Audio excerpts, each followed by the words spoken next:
Thank you so much for spending this evening with us. How are you? I'm okay. Why are I'm you good. laughing?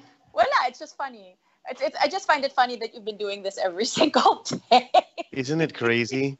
All It's night nuts, but long. I mean, I sometimes I'm listening to you guys. I'm at my bed and I'm knitting something, and and you guys are just keeping me company with just talk. Just you guys are just talking, singing, whatever. I'm singing along.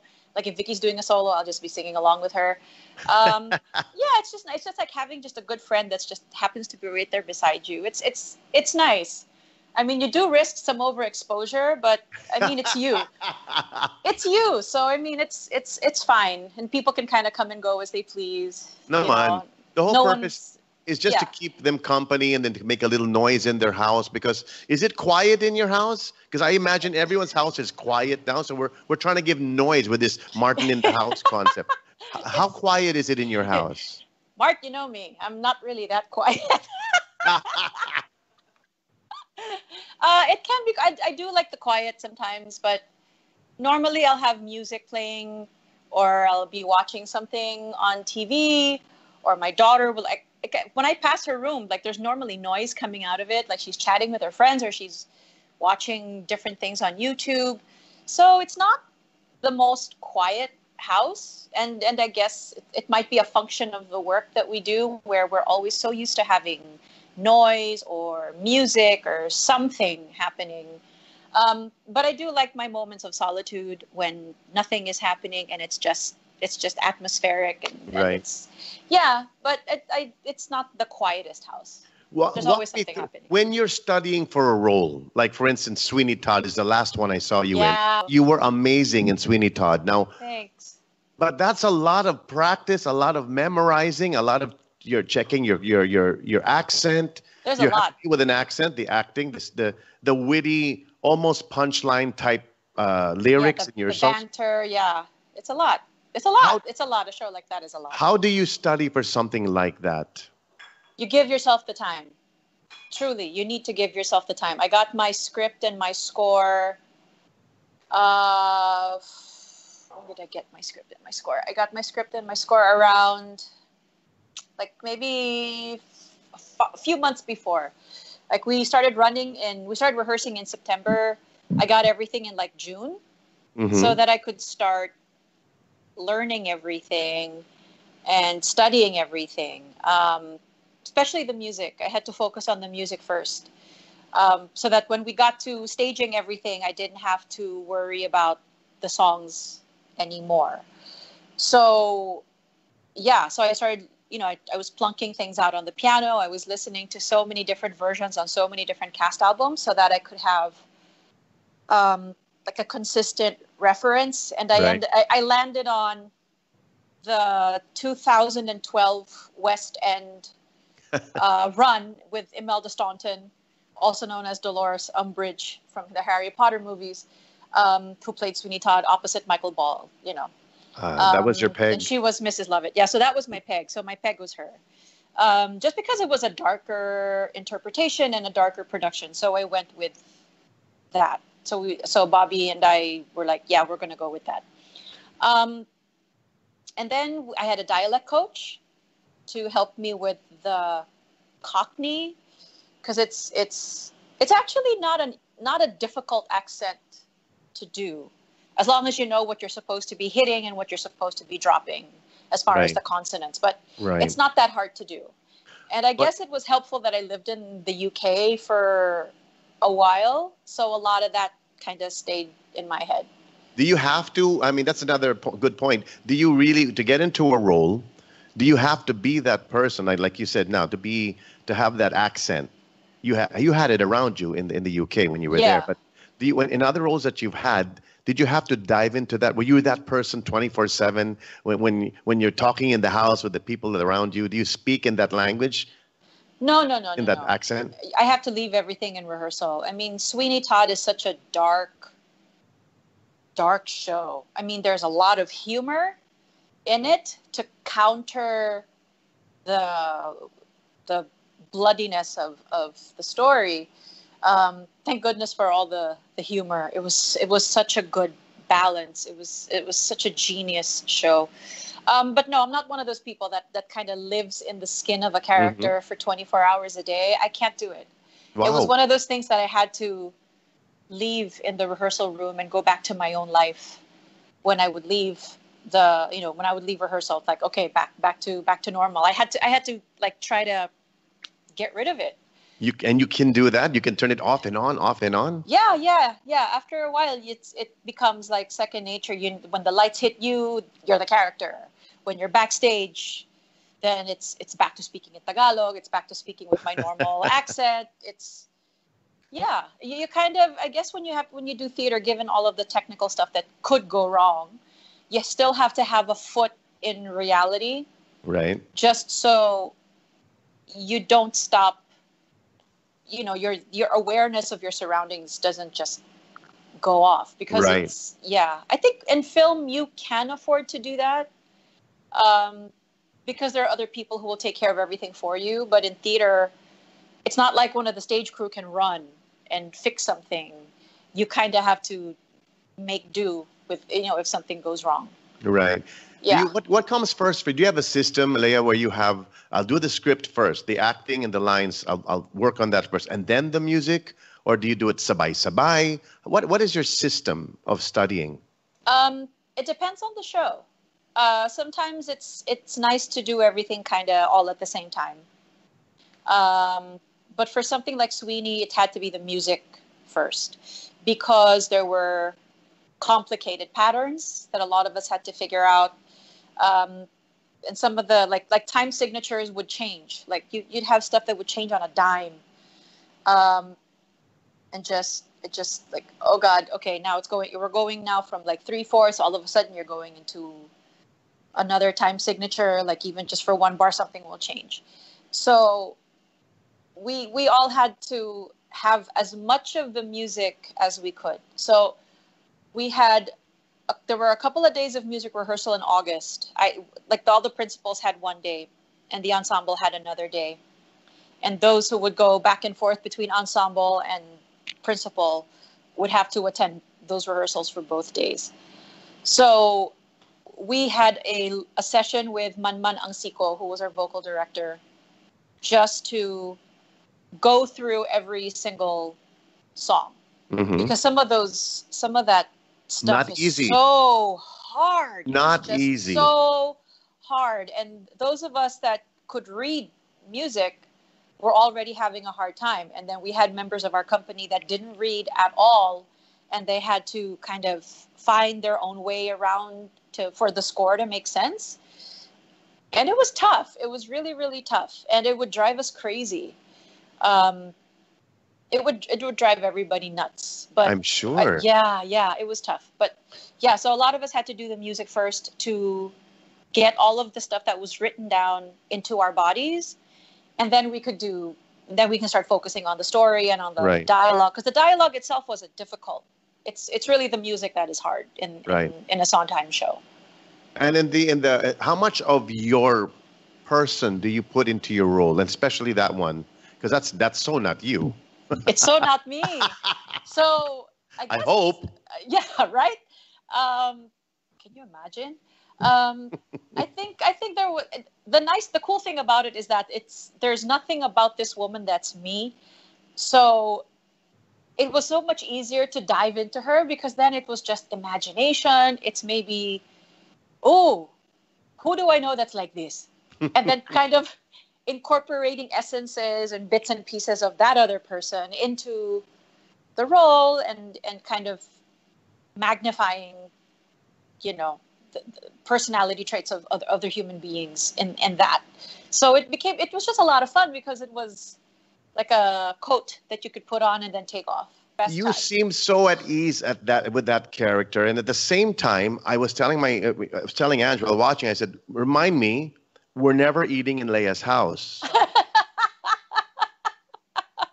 especially pie. We're not having any pie, right?" That's the first thing I said. We're not having pie in your house. Now, of your roles that you have played, uh, who is the most, the closest to Leia Salonga? Oh, to your character, to your person, to your Of all the roles values? that I have played, Mm-hmm. I think everything else that I'd played up until then. There will be part of me that's in there, whether it's just, even if it's my laughter, even if it's just how I will naturally respond to certain situations. Um, I think all of the other ones, there will be an element of who I am somewhere in there. But Love It is like a complete 180.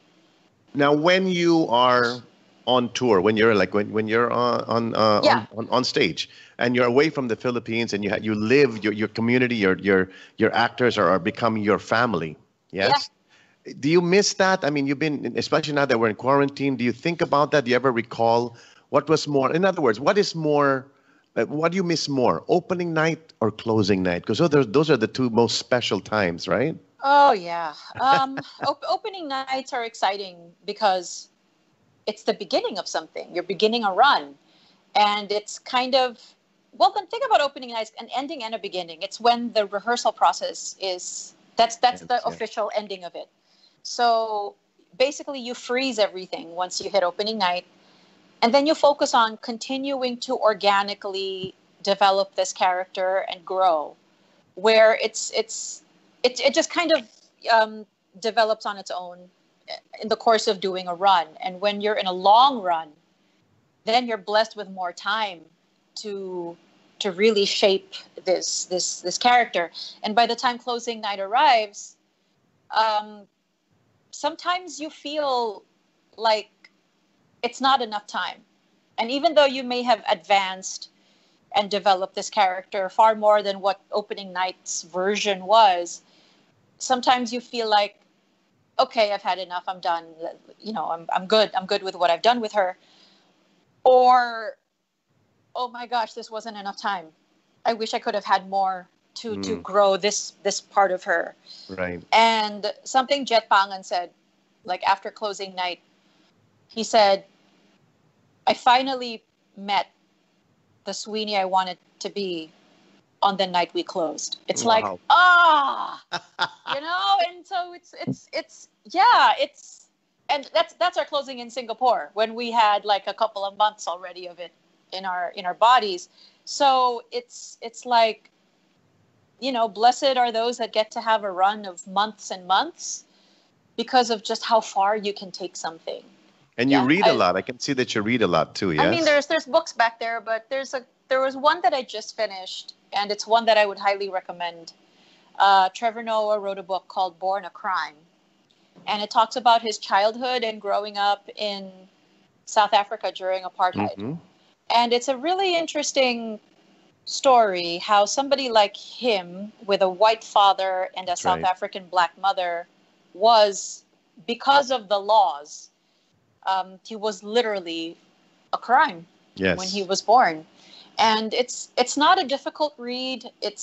He kind of writes the way he speaks, and you get a little bit of insight into why he is so calm, and during his hosting stint on the Daily Show, how he doesn't get all neurotic. It's like, Mm-hmm. because he's grown up under far worse circumstances Oh, than the yes. stuff that he's reporting on the Daily Show now. And he's very intelligent, very insightful. So it's a book I would highly recommend. Being Filipino, being Asian, have you ever encountered that kind of a feeling? Were you ever given any kind of bad looks, or do you think maybe someone favored someone over you because they weren't Asian? You get my point? Yeah. I mean, I've not been allowed to audition for roles because of my racial background, which was Really? interesting. Um, then a few months after that happened, I got cast as Eponine in Les Mis, and I'm like, well, okay, that's sort of karmic cancellation, I guess, of sorts. Um, and I guess I felt, as an Asian performer, especially after getting cast as Eponine, I felt I needed to prove something. Mm-hmm. Um, Not so much that I had a chip on my shoulder, but I felt like I had something to prove, that casting like this, it shouldn't just be considered a stunt to get people into the theaters during the bad winter season. I mean, it's not. It shouldn't just be about that. Mm-hmm. Um, but that this kind of casting can be done, and that this kind of casting makes sense and that it doesn't hinder the storytelling. Mm-hmm. And a show like Les Mis where race isn't even in the discussion. That's right. Meaning it's absolutely possible for something like this to, to be a much more common thing. What about in Allegiance? Allegiance had a different type, but a war story. Yeah, I mean, this one was a war story, and this one race was absolutely yes, an uncredited cast member in this. Right. So we needed to see that yes, these were Asians, and yes, these were white people. That the soldiers had to be Caucasian, had to be played by Caucasian men. And that the internees had to be played by Asian actors. Okay. So there was me, there's George Takei, there's Telly Leung, Michael K. Lee. We had an opera baritone named Chris Nomura who played my father.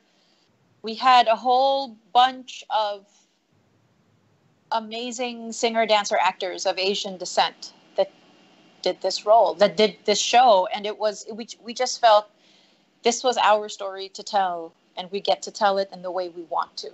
It's a great story. And the music was great. Thanks for coming. I mean, Of I remember course. you being there and Anything you freaking do, out. Leah, just so you know, anything that you do, we all, and I speak for everybody, especially the artists who admire you, because I don't know if you think about this, but we are so proud that you're Filipino, that you wave our flag, whether you know it or not. When we see you with Rosie O'Donnell, or we see you with Oprah or Ellen, or anybody who has anything to do with the world of the entertainment world that we want to touch, you're actually Right. in it. You're in it.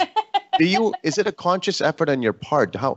How proud are you, not just of your achievements, but what your achievements do for us, this country? I don't know if it's something I think about necessarily, but I do try to always be on my best behavior under those, in those situations. Only because I don't like it when we are spoken of with derision, or if there's an insult hurled in our direction. Mm-hmm. I do like it when I'm associated with being Filipino in a positive way. I do the best I can, I guess. You That's hear all that I too. can do. You Yeah. hear positive things too, right? Oh, Yeah. Oh my God, I love the Philippines because blah blah blah blah. Yeah, I do. And it's nice to be able to contribute to that sort of You have positive image. big time, Leah, big Thank you. time. You are. Thank I you. keep telling you this, and I post it all the time that you are, for me, you're a national treasure because we've all, and I speak for all the artists, we've all wanted to have that kind of exposure, but at the same breath, we wouldn't know what to do with it. You, on the other hand, once you're there, when we see you, and I really want to watch, I'm praying, please, Leah, say the right things. And you always do. It's like you're not even intimidated by the person you're talking to. Where do you get this confidence? Are you ever, okay, better question. Were you ever in fan mode where someone, oh my God, it's talking to me?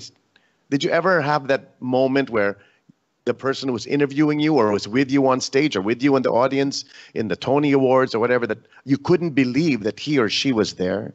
Sometimes it happens where I start fangirling, say on a red carpet, and I get selfies with people, and then they start fangirling or fanboying over what I've been able to do.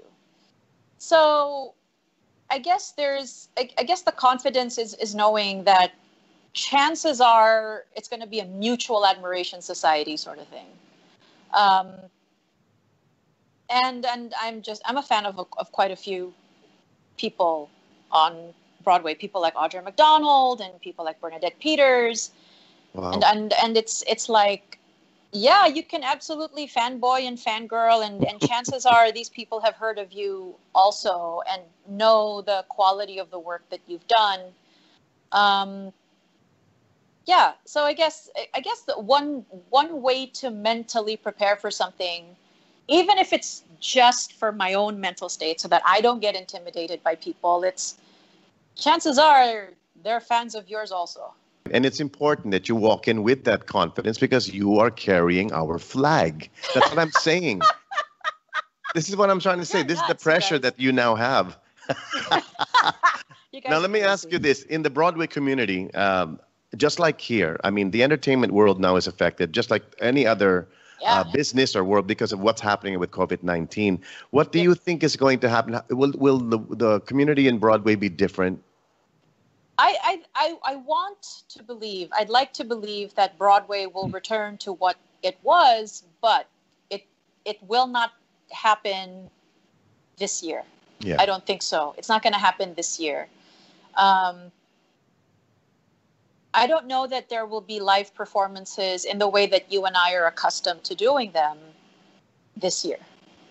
Even here. If even, well, here we may be able to return to live performance sooner, as compared to, say, the United States. We might be able to get back to it if we're able to flatten our curve, if we're able to relieve the pressure on hospitals to care for people, if we are able to then, if by then there is more wide, wide, wide testing, there is, being able to locate where the pockets of infection are and be able to then focus on that and be able to care for the sick in that way, be able to do more focused, and instead of crazy, Right. everybody's just slamming the hospitals because they can't breathe.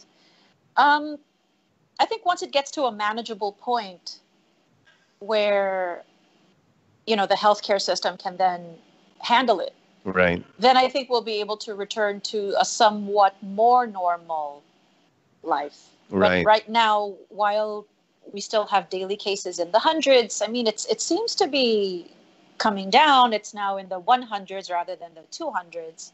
That's good news. That's always good news. And I think if it keeps on going from 3-digit to 2-digit and then single digit, then I think life can sort of go back. I'm just hoping that once things are opened again, there isn't another like second wave of infections Sure. that slams the healthcare industry again. Sure, sure. So, yeah, it'll get back to normal once the virus is, at a more manageable place. As a It's not yet. As a It's mother, not. though, how are you?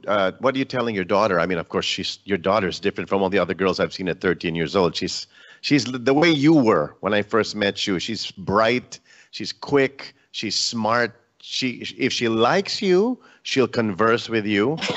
So Lea Salonga. Anyway, I mean, when you were a kid, did you see the video I sent you? Did you even see it? Which one? I sent you a video. Someone sent it to me. I don't know why. But Oh, of me as a child? no, you on Student Canteen. Yeah, with The cast of. Menchu and Raymond. Yeah. I think there are about 10 or 15 people that sent that video to me all at the same time. Oh, how old were you there? I was 9. I was You 9 were years old. 9. Yeah.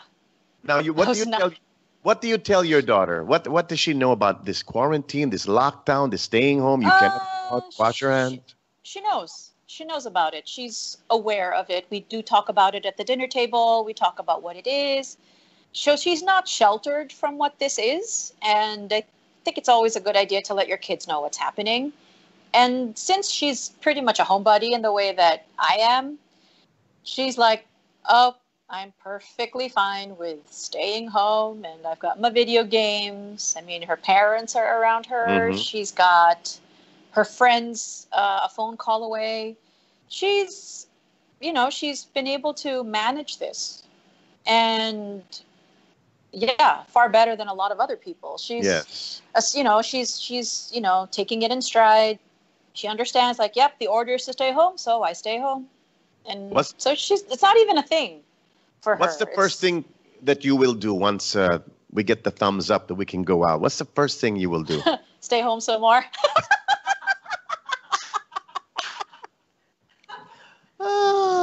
You just lost 500,000 following right there. They see you as such a worldly person. She's going to go to the most expensive restaurant and get fully made up. That's not you, though, right? That's not me. I mean, for any of these live streams, I will go so far as to put on eyebrows, blush on, lipstick. That's it. I mean, I am not the kind of person that enjoys wearing makeup anyway. I guess because I associate it so closely with work that it's there. I don't find pleasure in false eyelashes and in the glam. I mean, I love the results when a professional takes his hand to my face and paints it. But I mean, Like the wedding of my niece, remember? The wedding of my niece, you were in rubber shoes. I was in sneakers and minimal makeup.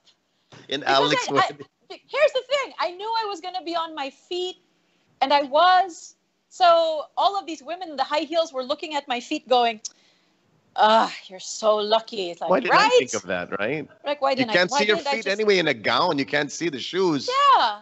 I mean, you can just wear get a sneaker that has a platform. Nobody's going to know what's under there. What's the perfect binge or lazy day for you? What's the perfect day for you at home? The perfect day for me at home, I get up, I go downstairs, I have my coffee. Yeah, and I got gifted with this really complicated coffee machine. Last year when I broke my leg, someone's like, "Oh, you can't go to Starbucks now or anywhere. Let's give you a really nice machine." So I got gifted with this amazing coffee maker. So at the push of a button, I can have whatever I want. Sarap. I know. It's so fantastic. I just have to get the beans for it, but otherwise it's amazing. Then I'll probably go upstairs. I'll knit something maybe, or I'll watch TV, or I'll listen to music. I'll make up a playlist, or I'll play some video games, or I'll read a book, or we'll have a Zoom conference with my friends. Wow, quarantine was meant for you, I think. Yeah, I think I've been preparing for quarantine my whole life. And because, I mean, I broke my leg last year and I couldn't go anywhere. Right. Except to physical therapy. So I guess I was ready for this. And you still came out in a Josh Groban concert in a wheelchair. Right, in a wheelchair, but in full glam in a gown. Yeah, and it was my birthday, so I wanted to do something fun. And I wanted to be able to fulfill that obligation because it didn't involve travel. It didn't mean that I had to go anywhere where, going through security was going to be like a massive endeavor. This was just going to, the MOA arena and sitting in my wheelchair and singing, sitting in my wheelchair. And yeah, it was completely fine. And what an experience, I bet. It was. And he was so lovely. He was truly, truly a lovely person to work with. Yes, he's a great person. Now, and so are you, because I see you now. You're now a judge on The Voice. Yeah. That must be an experience for you to bringing in, discovering new talent. And this country is filled with talent. It's ridiculous. How hard is that? It's difficult. It's easy and it's difficult. The easy part is spotting the talent. And figuring out who just naturally is gifted with a voice. And it's always the talent first because our backs are turned. We have no idea what's we'd have no idea what's there behind us until we turn around, and then we get to see. And then the other thing that's also difficult, which we're lucky that we have all of these actual singing coaches, at ABS-CBN, people like Lindy Achacoso, Luningning San Jose, Mon Silvestre, people like Annie Quintos Uy. I mean, we have all of these people. And then it also then becomes about attitude. Because as you and I know, longevity will only happen not just because of your talent. It's also how you are with other people. Mm-hmm. How are you a collaborative sort of person? Are you a brat in a rehearsal? Are you someone who is just exhausting to be around? There's exhausting and then there's exhausting. But are you exhausting in a bad way? Mm-hmm.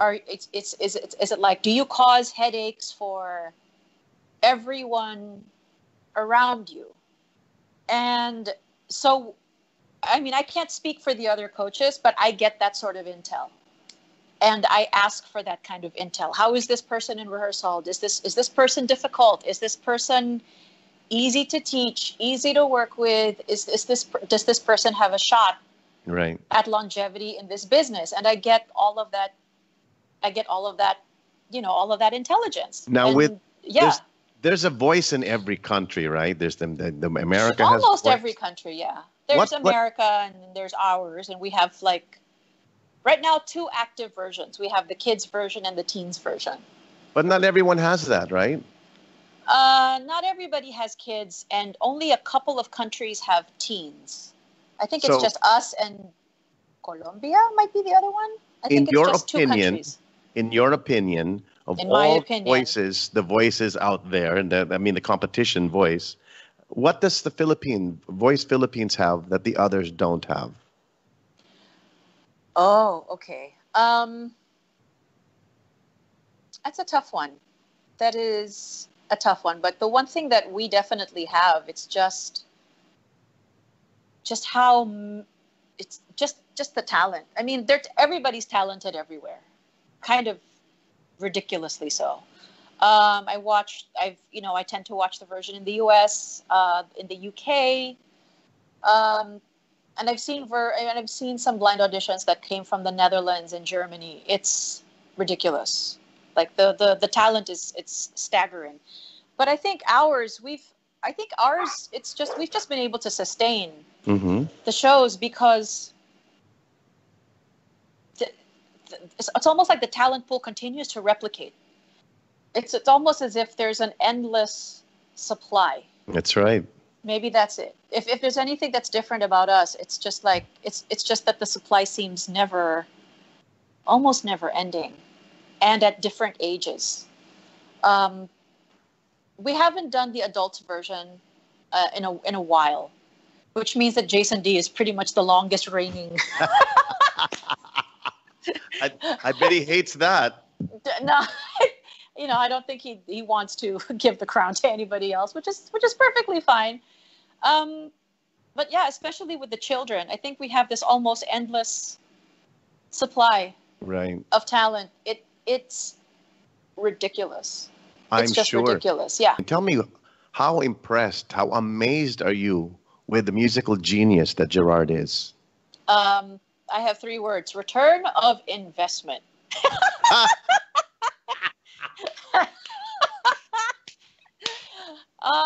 Yeah, I put him through music school, so I feel extremely proud Oh, of didn't know that. of the creative output of the of just how easy it is all to him.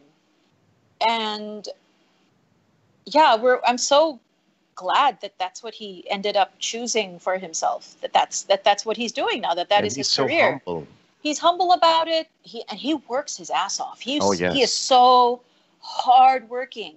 Here, case in point, we did concerts in Dubai just at the beginning of March before the quarantine was called. So on the plane ride over, on the plane ride back, he had all of these scores out because he had to prepare for concerts that were supposed to happen that ended up not happening. Mm.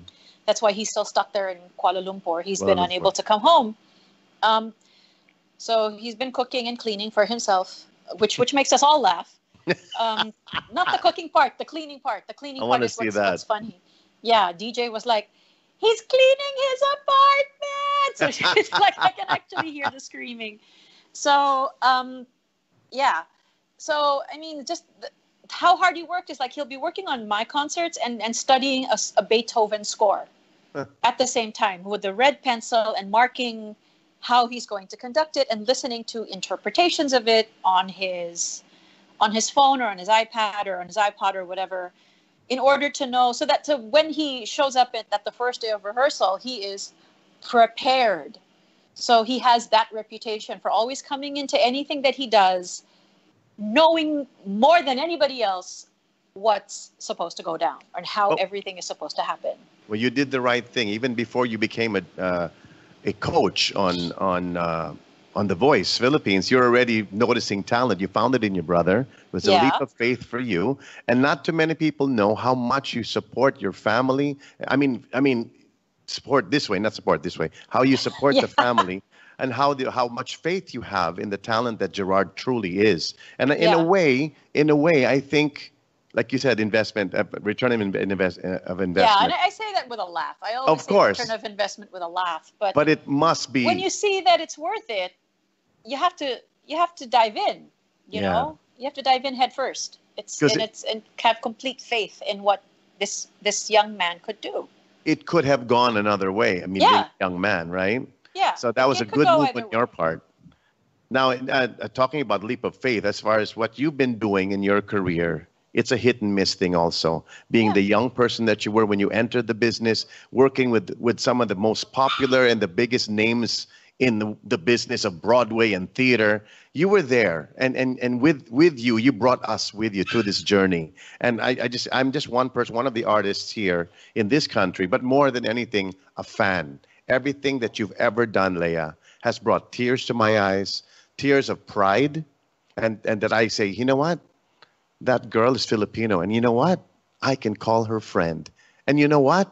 If I could just share one song with her, just one, I will be a better person and a better singer. You There's and no I have one. sung a lot together, though, I over the want years, more. Mark.